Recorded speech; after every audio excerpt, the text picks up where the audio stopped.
오늘은 종려주일입니다. 지난주에는 우리가 예수님의 제자도에 대해서 살펴봤습니다.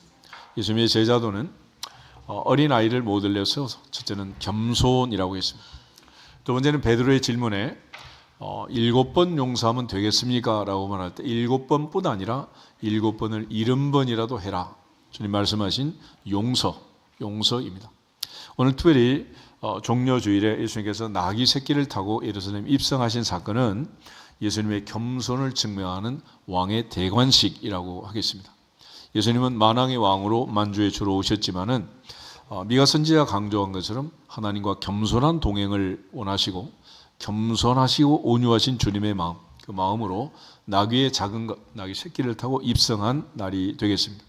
동시에 예수님께서 이 땅에 오셔서 그렇게 나귀 새끼를 타고 입성한 것은 겸손하고 온유하신 주님의 마음의 표현이기도 하지만은 오늘 4절을 보면 이는 선지자를 통하여 하신 말씀을 이루려 하심이다. 주님은 이 땅에 오셔서 마지막 십자가에 지시고 운명하시면서 다 이루었다라고 말했습니다. 마태복음 5장 17절 18절에 내가 율법이나 선지자를 폐하러 온 것이 아니라 이루려고 성취하려고 왔다 말했습니다. 그래서 예수님이 하신 모든 행위들은 구약의 모세의 율법, 선지자의 글, 시편에 주님을 가리켜 기록한 모든 것을 성취하시는, 이루시는 사건입니다. 동정녀 탄생이 이사야의 예언처럼 보라 처녀가 잉태하여 아들을 낳을 것이요 그 이름을 임마누엘이 하리라. 또 미가서 5장 2절 말씀처럼 베들레헴 에브라다야 너는 유다 족속 중에 결코 작지 않다. 너로부터 이스라엘 다스릴 왕이 난다. 그래서 예수님은 동정녀 탄생과 베들레헴 탄생을 예언한 대로 베들레헴에서 마리아를 통해서 이 땅에 오신 것입니다. 성탄은 예수님께서 태어나신 사건이지만 구약의 모든 예언을 성취한 사건입니다. 마찬가지로 예수님 종려주에 입성하시고 부활하신 것도 전부 다 하나님의 말씀, 구약의 예언의 말씀을 성취하는 사건입니다. 그러므로 오늘도 우리가 어떤 일을 하느냐 안 하느냐 하는 기준 중에 하나는 말씀대로, 말씀이 원하시는 대로, 말씀이 가르치는 대로 주의 말씀이 내 발의 등이 되고 내 길의 빛이 되어서 말씀대로 사는 삶이 되기를 축복합니다. 궁극적으로 내가 하는 일이 말씀에 합당하면 하고 합당하지 않으면 안 하면 되는 거죠. 결국 하나님의 은혜 안에서 주님은 선지자 말씀을 성취하려고 나귀 새끼를 타고 들어가셨다 그랬습니다. 그러면 어떤 말씀이냐? 스가랴 9장 9절을 한번 찾아보겠습니다. 스가랴 9장 9절. 마태복음 앞에 말라기가 있고 말라기 앞에 바로 스가랴가 있습니다. 멀리 가지 마시고 스가랴 9장 9절 1320페이지 구약성경 맨 끝부분에 있습니다. 같이 읽겠습니다. 시온에 따라 크게 기뻐할지어다. 예루살렘에 따라 즐거이 부를지어다. 보라 내 왕이 내게 임하시나니 그는 공의로우시며 구원을 베푸시며 겸손하여서 나귀를 타시나니 나귀의 작은 것 곧 나귀 새끼니라. 아멘. 그러니까 주님은 스가랴 9장 9절의 말씀을 성취하기 위해서 예루살렘에 입성하시면서도 나귀의 작은 새끼를 타고 입성하셨다 그랬습니다. 그렇지만 나귀 새끼를 타신 주님은 어떤 분이냐? 그는 온유하고 겸손하신 분이다. 그래서 그는 장차 겸손하기에 나귀의 작은 것을 타고 예루살렘에 입성할 것을 스가랴가 예언했고 예수님이 이제 오늘 마태가 기록한 대로 마태복음 21장의 종려주일에 많은 사람이 운집했지만은 그러나 주님은 가장 작은 나귀 새끼를 타고 예루살렘 입성하심으로써 바로 예수님의 겸손을 증명하는 왕의 대관식을 지금 행하고 있습니다. 또 많은 사람들이 길가에 양편으로 서서 또 운집해서 겉옷을 펴고 호산나 찬송하면서 다윗의 자손이여 자손이 다윗이여 주의 이름으로 오시는 이여 가장 높은 곳에서 호산나 찬양하는 많은 사람들의 찬송 속에 예루살렘에 입성하게 된 것입니다. 여기서 우리가 다시 한번 기억할 것은 예수님의 마음, 그 마음을 생각하면서 종려주일을 맞이하는 우리의 마음이 주님의 마음과 한 마음이 되기를 주 이름으로 축복합니다. 빌립보서 2장 1절부터 5절에 보면 너희 안에 이 마음을 품으라 곧 그리스도 예수의 마음이다. 그것은 오직 겸손한 마음이고 자기보다 남을 낮게 여기는 마음이다 그랬습니다. 우리가 종려주일을 맞이하면서 다시 한번 겸손하신 주님, 나귀의 가장 작은 새끼를 타고 입성하시는 그 주님의 제자답게 온유하고 겸손한 마음으로 한 주간 고난 주간 잘 지낼 수 있기를 주 이름으로 축복합니다. 동시에 주님은 우리 모두에게 이 온유와 겸손은 짐지는 방법이라고 얘기를 해요. 마태복음 11장 한번 보겠습니다. 마태복음 11장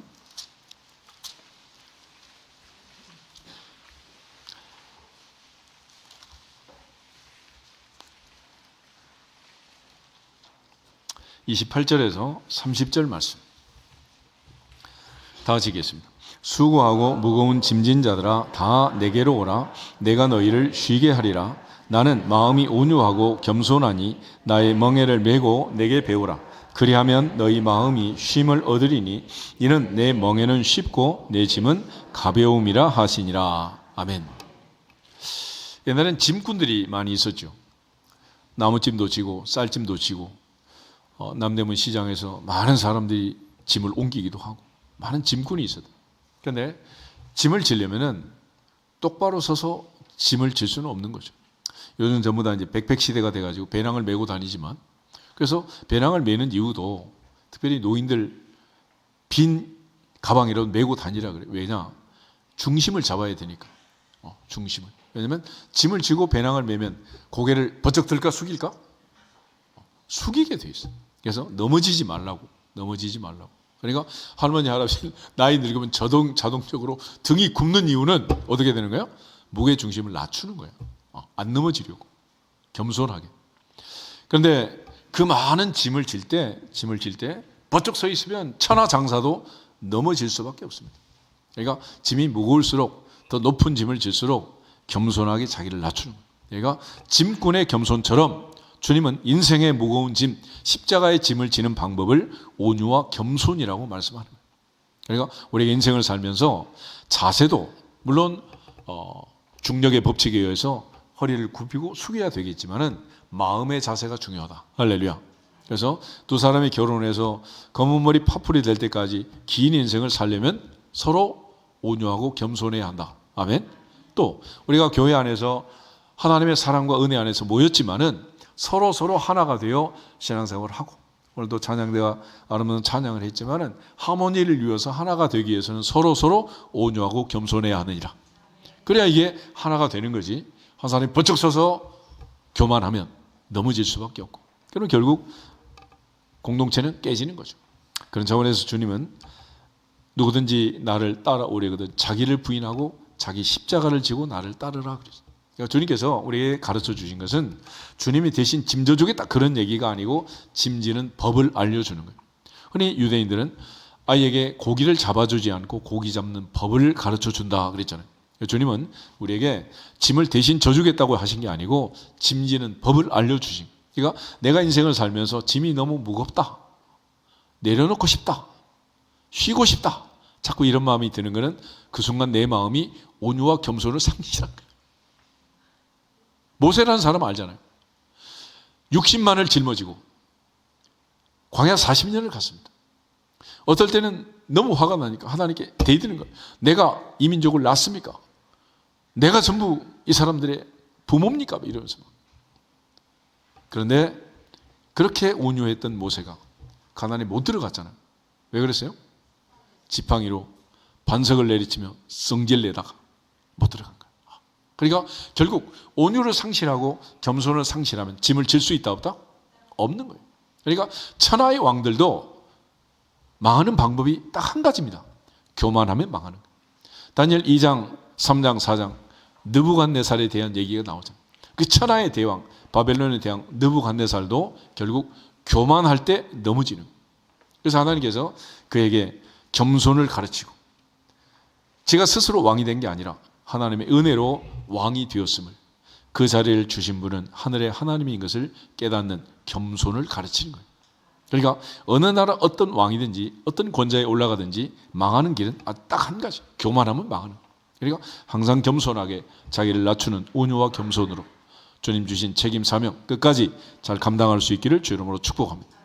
결국 주님은 이 온유와 겸손한 마음을 우리에게 보여주시기 위해서 특별히 종려주일 나귀의 작은 나귀 새끼를 타고 입성하셨어요. 또 그에게 선지자가 예언한 대로 바로 주님이 바로 그리스도고 메시아라는 사실을 이 초라한 대관식을 통해서 다시 온 천하에 선포한 것입니다. 그런데 그럼 어떻게 우리가 온유하고 겸손할 수 있느냐? 순종하는 사람이 될 수 있느냐? 히브리서 5장을 한번 찾아보세요. 히브리서 5장을 보시면 예수님이라고 해도 이렇게 육체를 가지고 오신 주님이 금방 그렇게 쉽게 온유하고 겸손한 삶을 살아갈 수 있는 건 아니랍니다. 7절에서 10절 말씀을 보겠습니다. 히브리서 5장 7절부터 10절. 그는 육체에 계실 때에 자기를 죽음에서 능히 구원하실 이에게 심한 통곡과 눈물로 간구와 소원을 올렸고 그의 경건하심으로 말미암아 들으심을 얻었느니라. 그가 아들이시면서도 받으신 고난으로 순종함을 배워서 온전하게 되셨은즉 자기에게 순종하는 모든 자에게 영원한 구원의 근원이 되시고 하나님께 멜기세덱의 반차를 따른 대제사장이라 칭하심을 받으셨느니라. 아멘. 주님은 아들이기 때문에 순종한 게 아니고 아들이지만은 받으신 고난으로 순종을 배웠다 그랬습니다.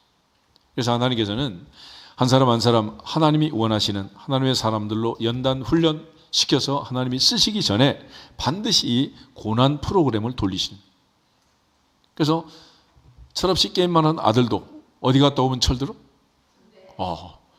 하버드보다 더 좋은 대학 군대. 거기 갔다 오면 철이 드는 거예요.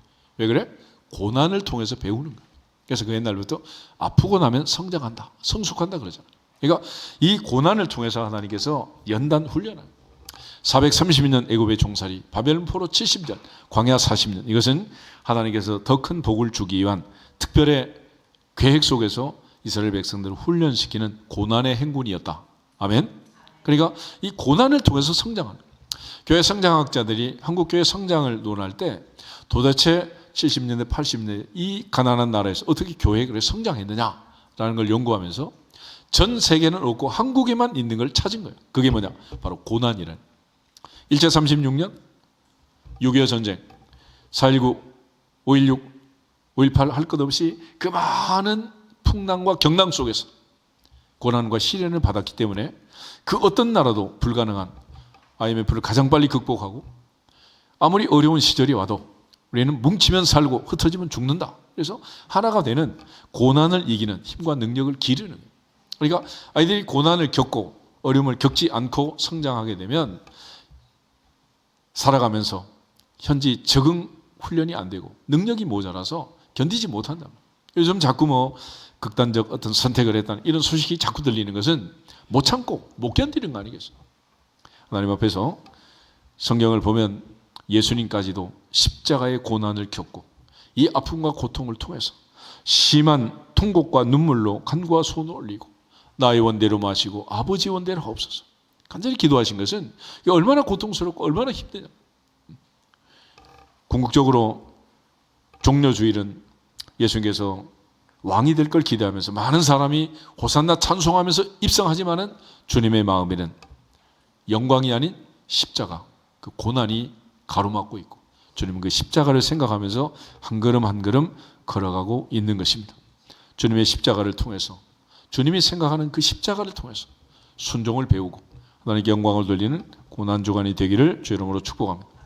주님께서 이 땅에 오셨을 때 오늘 예루살렘에 입성하기 전에 크게 3번씩이나 내가 죽는다, 그러나 사흘 만에 부활한다 라는 걸 예고하셨어요. 마태복음 16장 다시 보시면 빌립보 가이사랴에서 예수님 질문을 던졌죠. 사람들이 인자를 누구라고 하느냐? 너희는 나를 누구라고 하느냐? 주는 그리스도시요 살아계신 하나님의 아들이십니다 라고 고백할 때 바요나 시몬아 내가 복이 있도다. 이를 내게 알게 하는 혈육이 아니고 하늘에 계신 내 아버지다 말씀하시면서 그때 주님께서 교회 설립을 말씀하시고 죽는다고 얘기해요. 21절 보겠습니다. 21절. 이때로부터 예수 그리스도께서 자기가 예루살렘에 올라가 장로들과 대제사장들과 서기관들에게 많은 고난을 받고 죽임을 당하고 제3일에 살아나야 할 것을 제자들에게 비로소 나타내시니. 아멘. 주님은 지금 마음속에 항상 뭐가 있다는 거예요? 죽음, 십자가가 그 무거운 짐이 가로막고 있는 거예요. 그때 베드로가 붙들고 항변하면서 그렇게 하지 마십시오. 결코 그런 일은 없을 것입니다. 그때 주님께서 사탄아 내 뒤로 물러가라. 너는 나를 넘어지게 하는 자다. 내가 하나님의 일을 생각하지 않고 사람의 일을 생각한다. 고난조간을 맞이하면서 주님의 마음을 생각하면서 하나님 나라 일을 생각하고 하나님의 교회를 생각하고 천국을 바라보는 삶이 되기를 축복합니다. 내 집, 내 일, 내 생각에 묻혀있는 그런 시간들이 아니라 겸손하게 겸비하게 십자가 지고 골라들 올라가신 그 주님을 생각하면서 오늘 한 주간 특별히 고난주간을 맞이하면서 우리가 겸손하고 겸비하게 주님 따라가는 한 주간이 되기를 축복합니다. 두 번째로 주님께서 변화산에 올라갔다 내려오면서 다시 말씀을 하세요. 마태복음 17장 11절 12절 두 절 한번 보겠습니다. 예수께서 대답하여 이르시되 엘리야가 과연 먼저 와서 모든 일을 회복하리라. 내가 너에게 말하노니 엘리야가 이미 왔으되 사람들이 알지 못하고 임의로 대우하였도다. 인자도 이와 같이 그들에게 고난을 받으리라 하시니. 아멘. 주님은 변화산의 영광, 여기와 조선의 초막셋을 짓고 삽시다 하는 베드로의 말에 전혀 휘둘리지 않고 주님은 늘 뭘 생각하셨어요? 고난, 십자가를 생각하십니다. 그러고 나서 주님이 그들에게 다시 한번 선포합니다. 22절, 23절 보겠습니다. 17장 22절, 23절. 갈릴리에 모일 때에 예수께서 제자들에게 이르시되 인자가 장차 사람들의 손에 넘겨져 죽임을 당하고 제3일에 살아나리라 하시니 제자들이 매우 근심하더라. 아멘. 그리고 이제 세 번째 한 번 더 경고하시는데 여리고를 지나 예루살렘으로 올라가시면서 특별히 주님께서 말씀을 하세요. 17절, 20장 17절부터 19절을 보겠습니다. 20장 17절에 19절. 예수께서 예루살렘으로 올라가려 하실 때에 12 제자를 따로 데리시고 길에서 이르시되 보라, 우리가 예루살렘으로 올라가노니 인자가 대제사장들과 서기관들에게 넘겨짐에 그들이 죽이기로 결의하고 이방인들에게 넘겨주어 그를 조롱하며 채찍질하며 십자가에 못 박게 할 것이나 제3일에 살아나리라. 아멘. 예수님께서 크게 장면으로 따지면 세 번째 장면, 예루살렘에 올라가는 길에 이 말씀을 하시고 지금 오늘 21장에서 예루살렘에 들어가셨습니다. 그런데 20절부터 나와 있는 제자들의 반응을 보면 놀라워요. 세베대 아들들의 어머니 요한과 야곱의 어머니가 와가지고 예수님께 절을 하면서 오른쪽 왼쪽 자리를 달라는 거예요. 그러니까 예수님 이번에 예루살렘에 가면 틀림없이 뭐가 된다고 생각하는 거예요? 왕 된다고 생각해요. 왕. 그리고 그걸 요구할 때 24절 10 제자는 듣고 두 형제에 대해서 어떻게 했다? 분노했습니다. 보세요. 예수님 지금 예루살렘에 왕대로 가신 거 아니고 뭐하러 가시는 거예요? 죽으러 가시는데 제자들은 지금 뭐 하고 싶은 거예요? 왕노릇 하고 싶은 거예요. 장차관 하고 싶은 거지. 좌의정 우의정 하고 싶은 거예요. 그러니 주님이 이 제자들을 볼 때 기뻐했겠어요? 답답했겠어요? 얼마나 답답하셨겠냐고. 얼마나 답답하겠어요. 말이 통해야지. 말을 해도 못 알아듣고. 이것이 바로 오늘 예루살렘에 입성하신 주님의 마음이에요.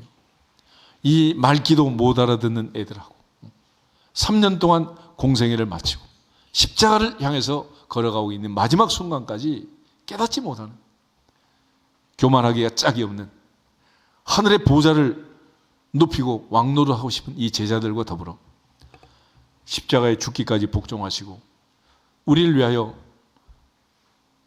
자신이 제물이 되고 자신이 대제사장이 되어서 그에게 제사를 완성하는 십자가의 제사를 드리기 위한 주님의 마음은 하늘과 땅 차이였다. 고난주간 내가 생각하는 것들 잠시 내려놓고 사람의 일을 생각하지 말고 하나님 나라의 일을 생각하는 주인공들이 되시기를 축복합니다. 우리 옆 사람에서 인사하겠습니다. 하나님 나라의 일을 생각합시다. 우리 일은 잠시 내려놓읍시다. 아멘. 제발 플리즈. 주님의 이 답답함, 종료질이 왔는데도 네가 높냐 내가 높냐 싸우고 다투는 이 어리석음, 그러나 그것은 2000년 전의 사건이 아니고 현재 진행형이다 라는 주님 앞에서, 십자가 앞에서 다시 한번 겸손할 수 있기를 주 이름으로 축복합니다. 그런 측면에서 이 종료주의를 다시 생각하면 주님 하신 말씀 속에 깊은 의미가 있습니다. 주님은 반드시 죽는다. 그러나 사흘 만에 살아나리라. 이게 무슨 말이냐? 주님이 가시는 길은 십자가의 길이고 거기서 끝나는 길이 아니라 그러나 다시 사흘 만에 살아나리라. 얘기는 우리가 다 이해할 수 없지만 사도 바울의 고백을 보면 금방 쉽게 알 수가 있어요. 로마서 8장을 한번 보겠습니다. 로마서 8장 17절 18절 두 절을 보겠습니다. 로마서 8장 17절 18절 자녀이면 또한 상속자 곧 하나님의 상속자요 그리스도와 함께한 상속자니 우리가 그와 함께 영광을 받기 위하여 고난도 함께 받아야 할 것이니라. 생각하건대 현재의 고난은 장차 우리에게 나타날 영광과 비교할 수 없도다. 아멘. 주님이 가시는 길은 영광의 길이고 마침내 우리에게 나타날 놀라운 영광의 광채, 변화산의 그 화려하고 찬란한 그런 영광이 나타나겠지만은 그러나 반드시 그 전에 뭐를 받아야 된다? 고난을 받아야 돼. 고난. 그래서 기독교는 고난의 종교라고도 하고 영광의 종교라고도 하지만은 그러나 순서를 뒤집으면 안 되네.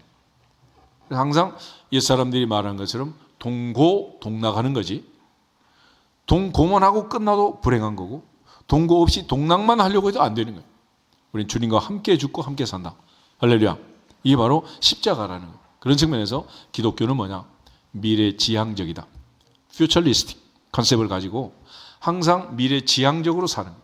그래서 성경을 보면 과거를 돌이켜면 창세기로 돌아가면 어디냐? 에덴 동산이에요. 미래로 가서 계시록 21장 22장에 하면 새하늘과 새 땅 New Heaven and New Earth 신천신지가 등장합니다. 그러니까 에덴 동산으로 가고 싶어요? 새하늘 새 땅으로 가고 싶어요? 그래서 우리는 항상 미래지향적으로 사는 거예요. 어제보다는 오늘이, 오늘보다는 내일이, 지난달 이번 달이, 이번 달보다는 다음 달이, 작년은 올해가, 올해보다는 내년이, 할아버지보다는 아버지, 아버지보다는 아들, 아들보다는 손자가 100배로 복을 받는다. 할렐루야. 그러니까 살만한 세상이다 끝내자. 잠시 잠깐 고난이 있더라도 살만한 세상이 오는 거예요. 아멘. 그런데 그 잠깐의 고난을 못 이겨가지고 인생을 망친 사람들이 많단 말이에요. 그러므로 항상 하나님의 보좌 앞에서 더 좋은 미래를 예비하신 영광의 주님 가신 그 길을 생각하면서 종료주일은 주님이 십자가를 향해 가는 길이기도 하지만은 사흘 만에 부활하신 영광의 길이다. 아멘. 그런 차원에서 신앙생활은 잠깐의 고난이 있지만은 장차 우리에게 나타날 영광과는 비교할 수 없는 그런 놀라운 사건입니다. 그래서 이스라엘 백성들이 출애굽하는 여정을 보면 애굽에서 출발해서 가나안에 도착하는데 애굽에서 출발해서 가나안에 갈 때까지 쉽지가 않아요. 애굽에 10가지 재앙이 내리고 홍해 바다를 건너고 마라의 쓴물을 건너고 다 건너가야 되는 거 아니겠습니까? 그런데 우리가 마라의 쓴물 앞에서 보면은 조금 더 가면 다음 행선지는 엘림이라는 오아시스가 있었어요. 물샘 12이 있고 종려나무 70그루가 자라는 울창한 오아시스가 기다리고 있는데 그걸 모르니까 잠시 잠깐 마라에서 원망을 하는 거예요. 원망을. 그게는 하나님께서 적과 꿀이 흐르는 가나안 땅으로 데려가고 있는데 그 가나안의 약속의 땅을 모르니까 광야에서 원망을 하는 원망. 이것이 이스라엘 백성들의 비극이었습니다. 그러므로 우리가 하나님 앞에서 현재의 고난은 장차 받을 영광과 비교할 수 없는 이 십자가의 길, 고난의 길, 주님 가신 길, 잠시 잠깐 고난을 겪고 승리하면 반드시 영광이 온다라는 걸 기억하면서 오늘부터는 미래지향적으로 사시길 축복합니다. 다시 말해서 가장 좋은 것은 과거에 있지 않고 현재에 있지 않고 미래에 있다. 아멘. 우리의 가장 좋은 날은 아직 미래에 있다. 아멘. 가장 좋은 날은 아직 오지 않았다. 이게 바로 성경의 개념인 거예요. 그러므로 우리 모두가 다 현재 고난이 있더라도 현재 연단이 있더라도 잘 참고 견뎌내시기를 축복합니다. 그런 차원에서 하나님께서 연단하고 훈련할 때 이 고통이 길고 강도가 높을수록 다음의 영광이 더 크고 더 축복이 넘치는 거예요. 아이들 군대 가도 그러잖아. 방위 훈련 받는 것하고 논산 가서 일반 사병 훈련 받는 것하고 하사관학교 가서 깔매기 훈련 받는 것하고 장교 훈련 받고 다이아몬드 다는 것하고 훈련 기간이 갖다 다르다. 달라요, 달라. 더 높은 계급을 달고 싶으면 고난이 길고 훈련이 긴 거예요. 또 훈련의 강도도 세잖아요. 고난 없는 영광, 십자가 없는 부활. 아무 고생도 하지 않고 숟가락 얹고 나 혼자 영광 받기를 원하는 그런 제자의 도는 없는 거예요. 하나님 앞에서 우리 모두가 다 동고동락할 수 있도록. 그래서 바울이 이걸 가장 잘 이해하면서 고백한 게 갈라디아서 2장 20절입니다. 한번 찾아보겠습니다. 갈라디아서 2장 20절.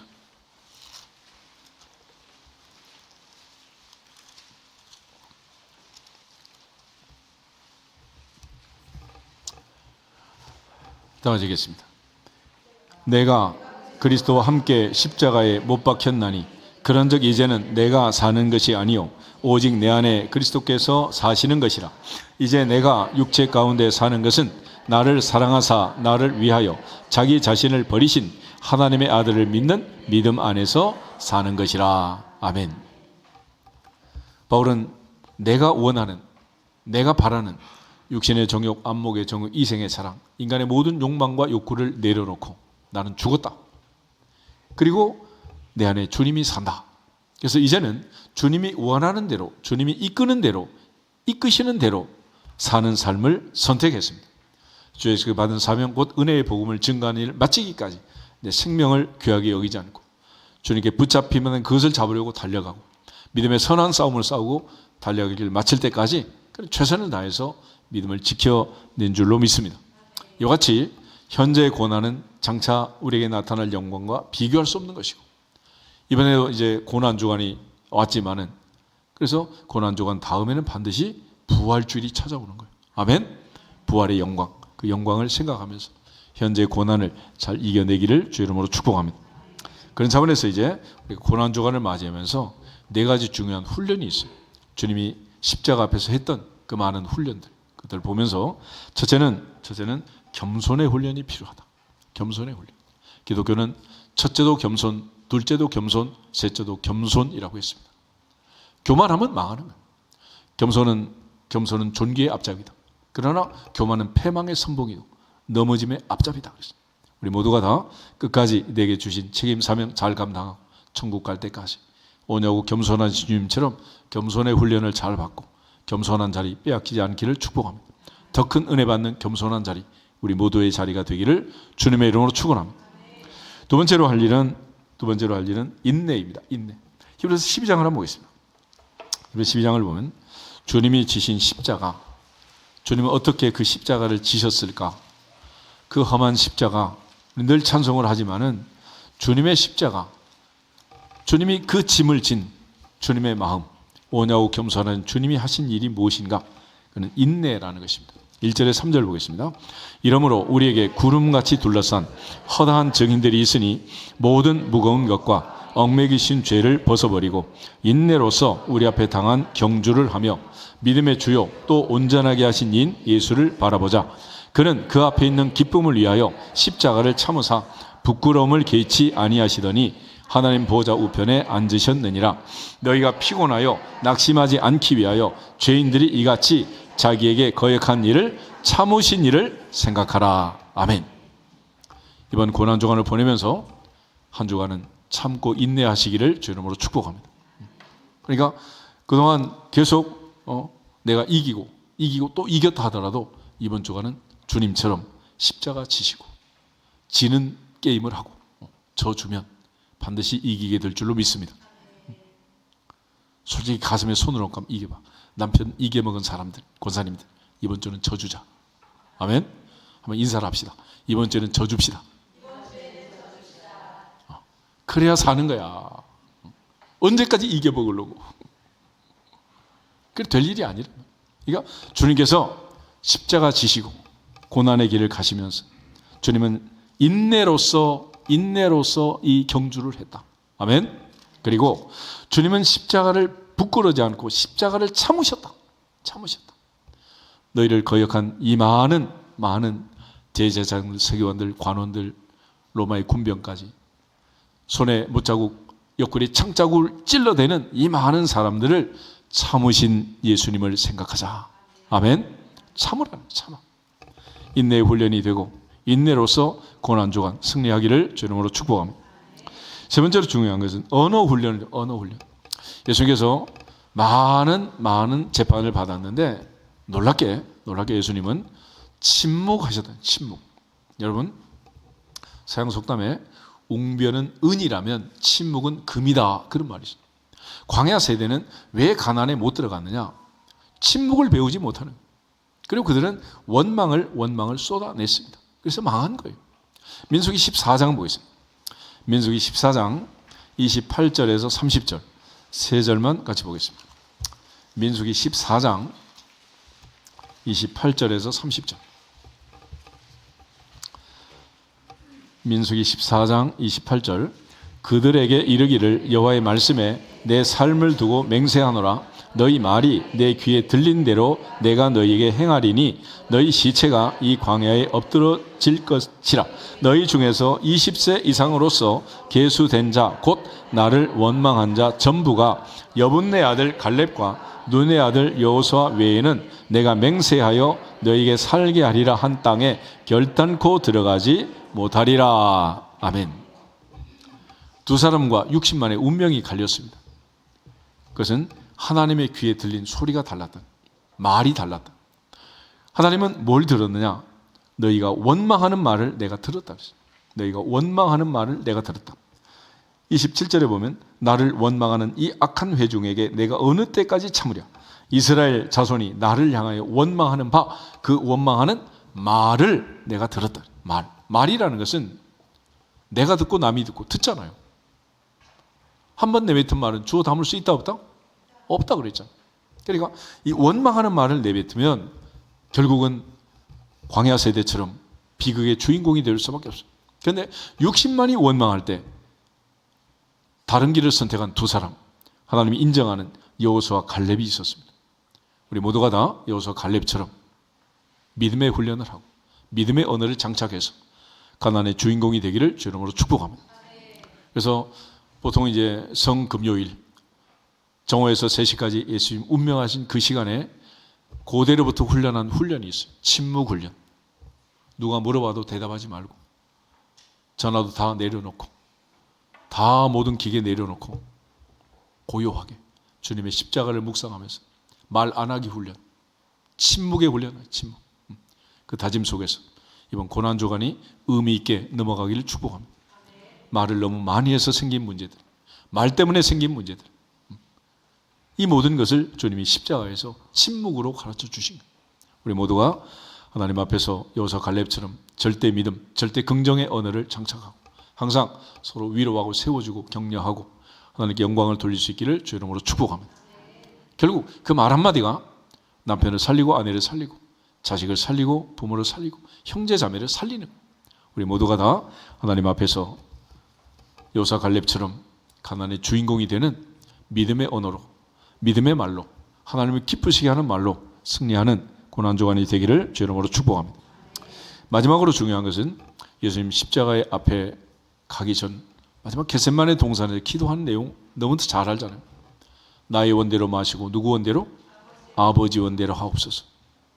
내가 바라는 게 있고 내가 원하는 게 있지만은 다 내려놓고 설사 내가 원치 않는, 내가 도저히 갈 수 없는, 선택하고 싶지 않는 그런 선택지라도 하나님이 선택한 길이라면 가겠습니다 라고 인정하고 수용하고 받아들이는 거예요.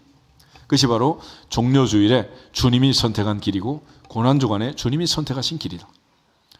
여호와는 나의 목자시니 내게 부족함이 없으리라 고백한 다윗처럼 하나님 앞에서 우리가 만족하면서 감사하면서 비록 사망의 음침한 골짜기를 다니고 사울의 3천의 군사가 목을 내리고 야전에서 동굴에서 잠을 잘 수밖에 없었지만 다윗은 그럼에도 불구하고 여호와는 나의 목자시니 내게 부족함이 없으리로다.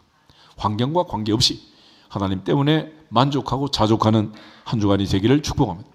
하박국 역시 농산물이 소출이 없고 열매가 없고 무화과나무, 감람나무, 포도나무 열매가 없고 우리의 양이 없고 외양간에 송아지가 없을지라도 나는 나의 구원의 하나님을 인하여 기뻐하고 나의 구원의 하나님을 인하여 즐거워하리로다.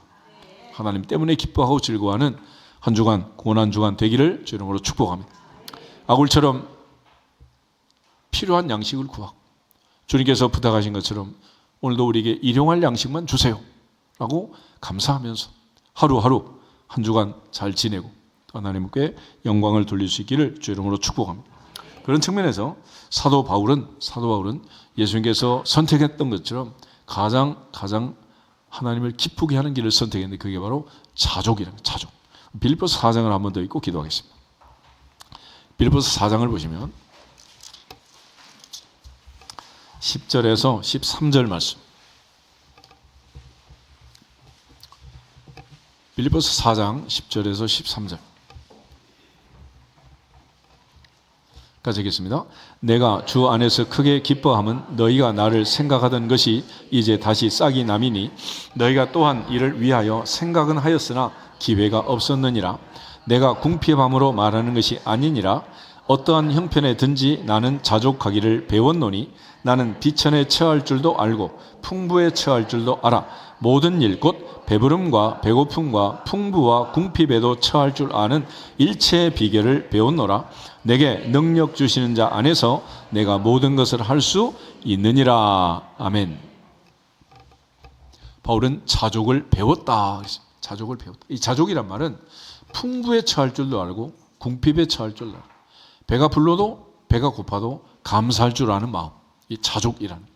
그러니까 환경 때문에 내가 흔들리는 게 아니라 내가 환경을 극복하는 마음. 할렐루야. 그것이 바로 감사와 자족이라는 겁니다. 우리가 흔히 온도계라는 게 있죠. 온도계. 온도계는 가만히 있다 움직인다? 온도계는 가만히 있어 움직여요? 온도계는 가만히 있어? 온도계 계속 움직이잖아. 움직여. 근데 교회가 이제 겨울 내내 난방을 하느라고 온도 조절기를 달아놨잖아. 15도. 그러면 온도 조절기는 변한다, 변치 않는다? 온도 조절기 온도가 지 혼자 올라갔다 내려갔다 그래? 그래서 온도 조절기가 돼야지 온도계가 되면 인생살이가 힘든 거예요. 그러니까 사도 바울의 말은 자족을 배웠다는 것은 나는 온도계다, 온도 조절기다. 온도 조절기가 된 거예요. 아멘? 그러니까 온도계로 살면 그날이 그날이야. 그렇지만 오늘부터 시작해서 온도 조절기가 되면 고난주간은 행복한 주간이 될 것이고 고난주간은 영광의 주간이 될 것이고 고난주간은 우리의 미래를 약속하는 전환점이 될 줄로 믿습니다. 끝까지 주님 앞에서 주님처럼 사도 바울처럼 자족함으로 감사함으로 현재 고난을 극복하고 장차 나타날 영광에 동참하기를 주님의 이름으로 축복합니다.